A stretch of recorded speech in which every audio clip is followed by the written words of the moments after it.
हर हर महादेव, जय श्री राम, जय परशुराम के नारे। इसके साथ साथ पार्टी का पुराना नारा हाथी नहीं गणेश है, ब्रह्मा विष्णु महेश है के नारे और मंत्रों का उच्चारण के साथ मायावती ने 2022 के लिए शंखनाद कर दिया है। हम आपके साथ हैं।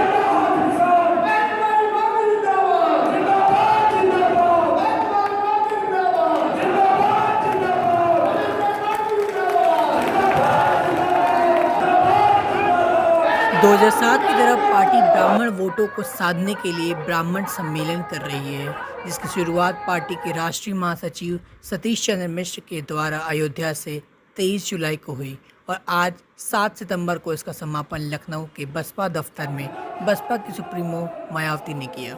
इस अवसर पर मायावती ने बोला कि बसपा की सरकार बनने पर ब्राह्मणों का खास ध्यान रखा जाएगा।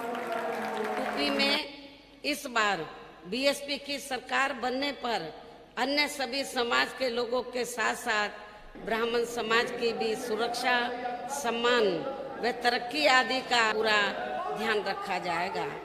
इतना ही नहीं बल्कि इनके साथ व अन्य समाज के लोगों के साथ भी संकीर्ण मानसिकता व जातिगत एवं राजनीतिक द्वेष की भावना से जो भी गलत कार्रवाई की गई है तो फिर बीएसपी की सरकार बनने पर उन सभी मामलों की उच्च स्तरीय जांच कराई जाएगी। मॉल एवेन्यू की बसपा के पार्टी दफ्तर से पार्टी के राष्ट्रीय महासचिव सतीश चंद्र मिश्र ने सरकार पर निशाना साधा और कहा कि बीजेपी झूठ के अलावा कुछ भी नहीं है। पूरे प्रदेश में कि भारतीय जनता पार्टी एक झूठ के पुलंदे के अलावा कुछ नहीं है। झूठे वायदे, धोखा देना, लोगों को प्रलोभन में लेना, लोगों को बहकावे में लेना और जब कुछ न चले तो ये कहना कि धर्म के नाम पे हमको वोट दे दो और धर्म के नाम पे ना मिले तो देश के नाम पे वोट मांगो। मायावती ने बीजेपी पर निशाना साधते हुए कहा, अगर बसपा की सरकार बनी तो किसानों के 3 काले कानूनों को लागू नहीं किया जाएगा जिसको बीजेपी लेकर आई है।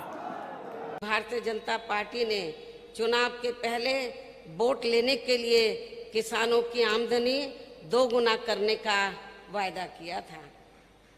वह तो नहीं किया बल्कि उनके ऊपर 3 काले कानून लादकर उन्हें उनकी जमीन से भी वंचित करने का काम किया है।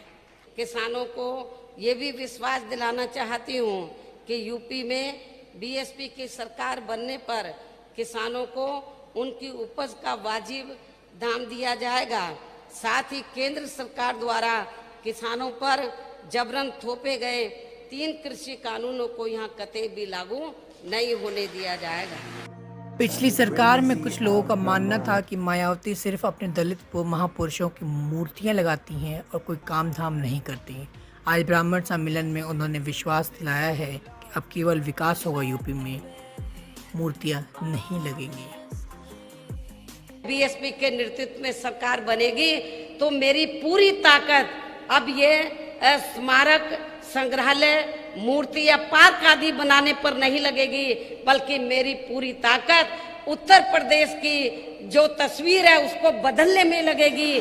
तो पूरा देश ये कहे, पूरा दुनिया ये कहे कि शासन हो तो बीएसपी की तरह शासन होना चाहिए। 2022 विधानसभा चुनाव से ठीक पहले ब्राह्मण सम्मेलन का आगाज किया गया था, जिसकी शुरुआत अयोध्या से। आज का समापन लखनऊ में खुशी मायावती जी के द्वारा किया गया। अब यह देखना दिलचस्प होगा क्या ब्राह्मण सम्मेलन यूपी में बीएसपी की सरकार बनाने में मदद कर पाते हैं कि नहीं। लखनऊ से मैं अमन गुप्ता,